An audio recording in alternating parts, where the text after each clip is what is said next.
Hello दोस्तों, कैसे हैं आप सब। आशा कर रहा हूँ स्वस्थ होंगे, मस्त होंगे। मैं भी मस्त हूँ। तो आइए इस क्वेश्चन को देख लिया जाए, ज़्यादा टाइम ना वेस्ट करते हुए। बोला जा रहा है क्वेश्चन में, घर्षण रहित सतह पर टिके हुए दो समान धातु ब्लॉक एक हल्के धातु स्प्रिंग से जुड़े हुए हैं। ठीक है, जुड़ा गया है, जिसमें स्प्रिंग स्थिरांक के, इसका स्थिरांक जो होता है के, इसका स्थिरांक दे रखा है के, और बिना खिंची लंबाई L0 है। बिना खिंची लंबाई का मतलब होता है नेचुरल लेंथ होता है, प्राकृतिक लंबाई बोला जाता है इसको इंग्लिश में, हिंदी में। तो इसका नेचुरल लेंथ दे रखा है।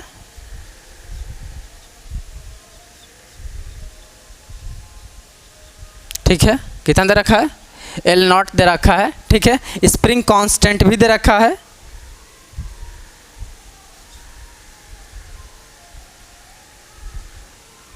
कितना है वो K दे रखा है, देखिए आगे। फिर बोला जा रहा है Q का कुल चार्ज धीरे धीरे सिस्टम पर रखा जाता है। बोला जा रहा है कि इस पर कुछ ना कुछ चार्ज Q है, एक Q चार्ज है, और इस Q चार्ज का कुल चार्ज धीरे धीरे सिस्टम पर रखा जाता है। तो एक चीज़ आप सोचिएगा, थोड़ा दिमाग में अपने बात मतलब सोचिएगा थोड़ा सा, कि टोटल चार्ज Q है, दोनों बॉडी पे रखना है, तो टोटल में से कितना रखा जाएगा? एक बॉडी को कितना मिलेगा चार्ज? उसका आधा मिलेगा, क्योंकि बॉडी आइडेंटिकल है, दोनों समान बॉडी हैं।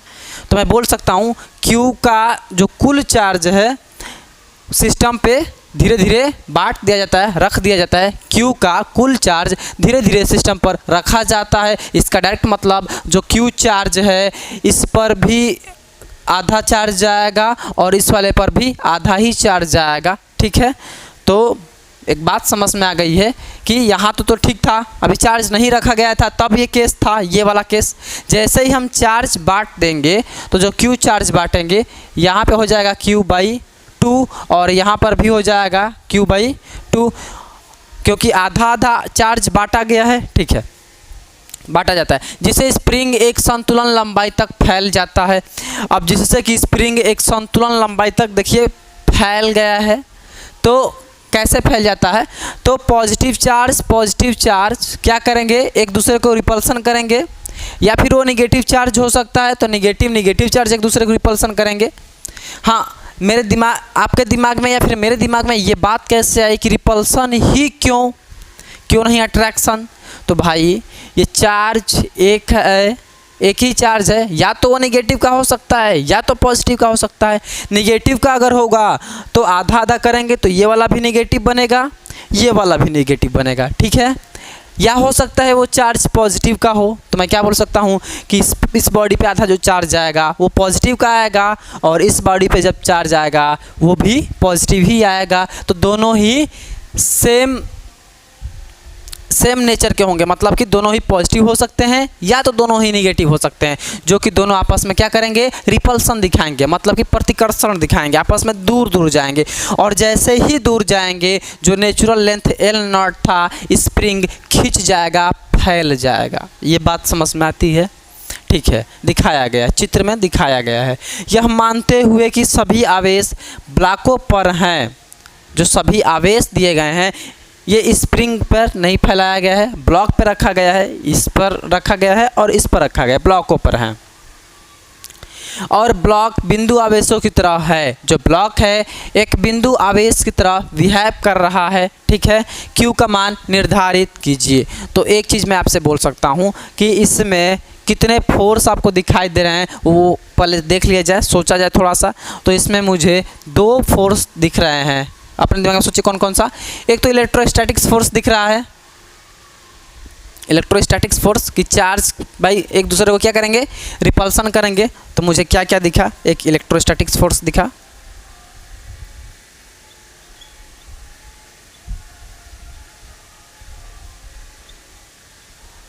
दूसरा कौन सा फोर्स दिखा? तो भाई स्प्रिंग दिया गया है, तो स्प्रिंग में आप लोग जानते हैं क्या होता है? Kx होता है, और x जो होता है इलोंगेशन होता है, मतलब कि नेचुरल लेंथ से वो जो कितना इलोंगेट कर गया, या तो बढ़ गया होगा या नेचुरल लेंथ से घट गया होगा। तो उसमें हम स्प्रिंग कांस्टेंट से गुणा कर देंगे तो स्प्रिंग फोर्स निकल जाती है। तो मैं आपसे ये बात बोलना चाहता हूँ कि एक इलेक्ट्रोस्टैटिक्स फोर्स जो कि चार्ज के कारण उत्पन्न होगा, और दूसरी बात क्या है, दूसरा हो जाएगा स्प्रिंग फोर्स, जो कि मैं यहाँ पर लिख देना चाहता हूँ।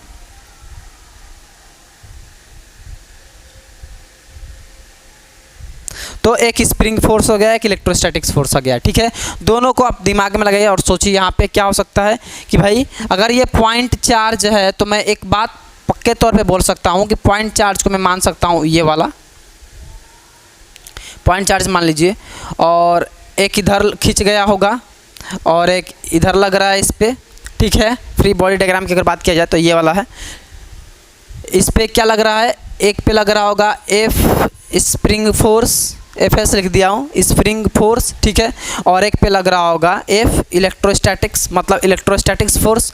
एक और चीज़, दोनों ही जो चार्ज है, चार्ज इस ये वाला उसको रिपल्सन दिखा रहा होगा, ठीक है।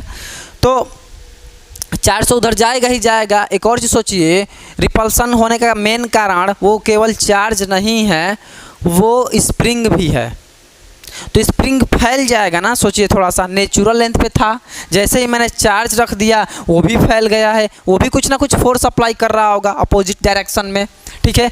अगर वो उधर फैल रखा होगा, दिमाग में सोचिएगा, ये चार्ज अगर उसको उधर की तरफ पुश किया है, मतलब कि प्रतिकर्षण दिखाया है, तो स्प्रिंग को खींचेंगे, स्प्रिंग जैसे खींच जाएगा तो स्प्रिंग फिर से अपने आप को, इस बॉडी को खींच कर वापस लाना चाहेगा। सोचिए थोड़ा सा।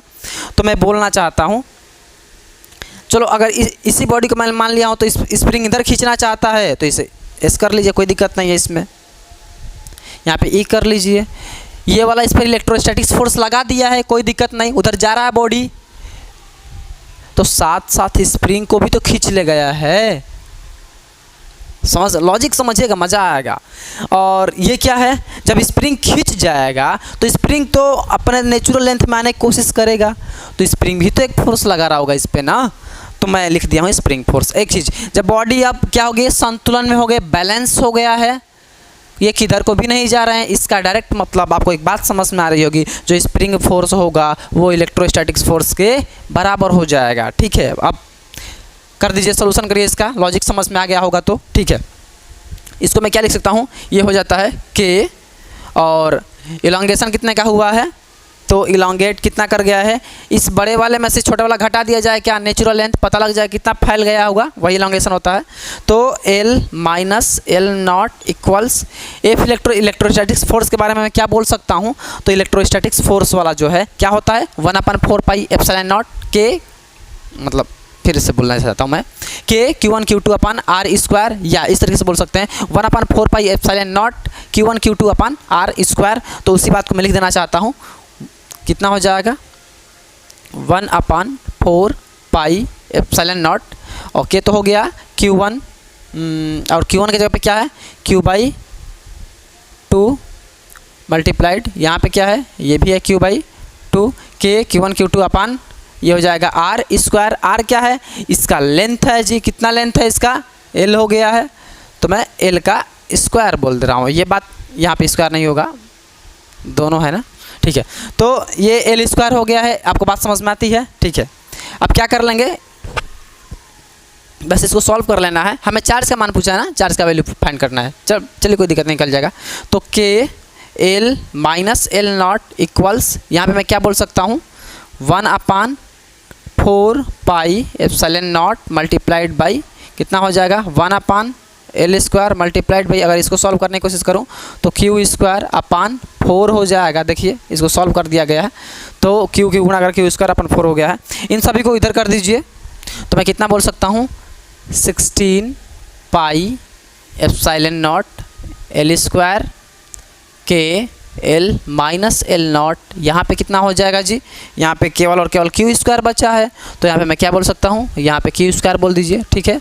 आगे चलिए, इस वाले को अगर मैं अरेंज थोड़ा सा कर देना चाहता हूँ तो इस तरीके से लिख सकता हूँ, Q² इक्वल्स कितना हो जाएगा, 16 pi epsilon not L square के एल माइनस एल नॉट, मिला लीजिए एक बार, बात वही लिखी गई है, 16 pi epsilon not L square के एल माइनस एल नॉट, ठीक है वही बात है। अब इस स्क्वायर को मैं उस साइड करूँगा, इस स्क्वायर को उस साइड करूँगा तो अंडर रूट लग जाएगा जी, तो कितना हो जाएगा q equals whole under root 16 pi epsilon naught l square के और यहाँ पे एल माइनस एल नॉट। अब देख लीजिए जो चीज़ निकलने वाला निकाल लेंगे धीरे से, तो कितना हो जाएगा क्यू इक्वल्स टू 4 एल और ये होल अंडर रूट लग जाएगा, कितना हो जाएगा यहाँ पे पाई एप्सिलॉन नॉट के एल माइनस एल नॉट, और ये ऑप्शन में दे रखा होगा, मैच कर लीजिए, ये अपना आंसर आ गया है जी। क्वेश्चन अगर समझ में आया है तो अच्छी बात है, नहीं आया तो फिर से रिपीट करके देखिए ताकि चीज़ें और अच्छे ढंग से क्लियर हो सके, ठीक है। आगे चला जाए, नोट डाउन करिए इसको।